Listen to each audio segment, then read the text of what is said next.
Завдяки ще одному обміну полоненими з російської неволі на батьківщину повернулися військові та цивільні.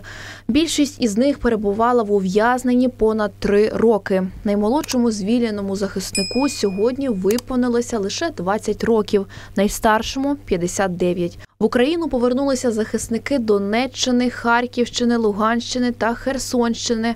Окрім солдатів та сержантів, вдалося обміняти і офіцерів.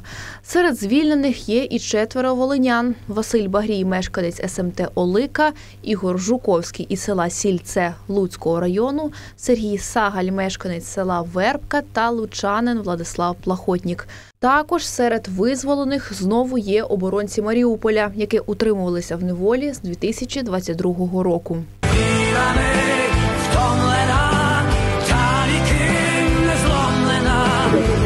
Я дуже рад всіх бачити. Слава Україні!